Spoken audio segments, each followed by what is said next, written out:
Qizilsoy mahallasida obodlik va sanitariya holati tanqidiy o'rganildi.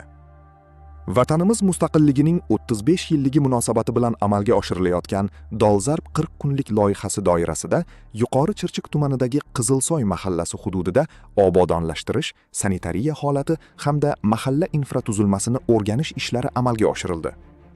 O'rganishlar davomida mahalla markazi, aholi gavjum hududlar, tadbirkorlik subyektlari joylashgan ko'chalar hamda ichki yo'llar atroflicha ko'zdan kechirildi.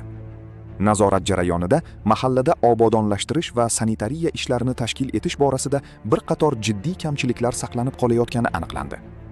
Xususan, mahalla idorasi joylashgan markaziy hududda tadbirkorlik subyektlari tomonidan tashqi hududlarni obodonlashtirish ishlari talab darajasida tashkil etilmagan. Ayrim savdo va xizmat ko'rsatish obyektlari oldida tartibsizliklar mavjud bo'lib, tadbirkorlar tomonidan o'zlariga belgilangan hudud chegaralaridan chiqib, noqonuniy ravishda savdo faoliyati olib borilayotgani kuzatildi. Bu esa piyodalar harakatiga noqulaylik tug'dirish bilan birga, mahalla markazining me'moriy qiyofasiga ham salbiy ta'sir ko'rsatmoqda. Bunday holatlar aholi va mehmonlarda mahalla haqida salbiy tasavvur uyg'otadi. Mahallaning asosiy ko'chalaridan biri hisoblangan Buyuk Ipak yo'li ko'chasi mahalla profilaktika inspektori hamda mahalla soliqchisiga biriktirilgan bo'lishiga qaramasdan, mazkur hududda ham kamchiliklar yetarlicha to'plangani aniqlandi. Jumladan, yo'l chetlaridagi begona o'tlar tozalanmagan, yashil hududlarga zarur parvarish ishlari olib borilmagan. Ayrim xonadonlarning darvozalari va tashqi devorlari ta'mirtalab ahvolga kelib qolgan bo'lib, ularni bo'yash va tartibga keltirish zarurligi ko'zga tashlandi.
Mahalla yettiligi shu Dolzarb 40 kunlik loyihasi bo'layotgani, mahallada obodonlashtirishlar bo'layotgani haqida sizni kelib ogohlantirishdimi?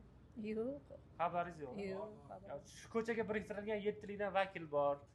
Shulardan ham xabaringiz bormi? Kim taniysizmi yoki xabaringiz yo'q?